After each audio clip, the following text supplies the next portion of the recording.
कृष्ण के पास होते हुए भी युधिष्ठिर, दुर्योधन और द्रौपदी तीनों ही उनका लाभ लेने से चूक गए।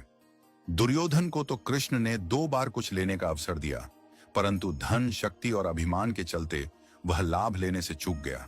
युधिष्ठिर सबसे बड़े होते हुए भी कृष्ण का लाभ न ले पाए।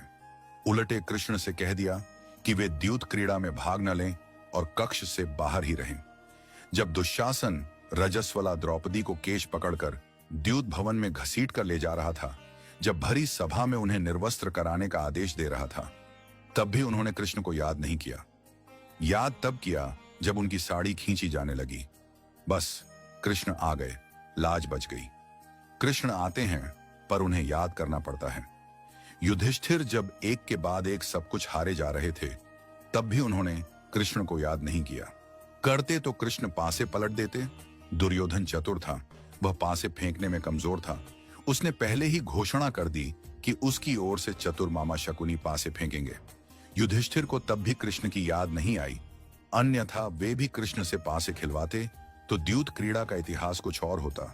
युधिष्ठिर चूक गए और कृष्ण के साथ होते हुए भी सब हार गए। कृष्ण की याद जिसे समय पर आई वह अर्जुन था। युद्ध के बीच चारों तरफ अपनों को देखकर जब वह हताश हुआ, तब कृष्ण उसके साथ ही थे। उसने गांडीव रख दिया और स्वयं का समर्पण कृष्ण के सम्मुख कर दिया। फिर क्या था? माधव ने लंबी पराजय का इतिहास ही बदल दिया। सच है, मुरली बजैया को समय पर याद करना पड़ता है। उन्हें याद करने वालों में विदुर भी थे और भीष्म भी। धृतराष्ट्र पुत्र मोह में चूक गए और तमाम कौरव भी। परिणाम देखिए, कुंती के 5 जीवित रहे, गांधारी का कुल समाप्त हो गया। कृष्ण विमुख होकर ना कृपाचार्य रहे ना द्रोणाचार्य। कृष्ण साथ ना हो तो भी कोई बात नहीं, उन्हें आदत है, वे पुकार पर चले आते हैं। महाभारत काल में कृष्ण साक्षात थे, परंतु उस समय के लोग चूक गए। सुदामा साथी थे, वे भी चूक गए, पर सुदामा की पत्नी ने नहीं चूका, किस्मत बदल गई। रामावतार में रावण जानता था कि राम के आने का उद्देश्य क्या है। कृष्ण अवतार में कंस अभागे थे, सगा भांजा कौन है जान ही ना पाए। कृष्ण को जानना और पहचानना जरूरी है। जिन खोजा तिन पाइया, गहरे पानी पैठ। कोई कृष्ण नहीं हो सकता, केवल कृष्ण को जान सकता है।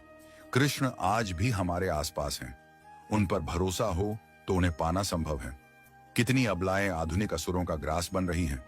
क्या करें, कान्हा को कोई पुकारती ही नहीं। अपने पास पाएंगी, जरा पुकारिए तो सही। याद रहे, बड़े छलिया हैं कृष्ण, बिना पुकारे नहीं आते। हमेशा ठाकुर जी को याद करो, कभी उनको भुलाओ नहीं। कहीं ऐसा न हो जाए कि श्री कृष्ण को याद कर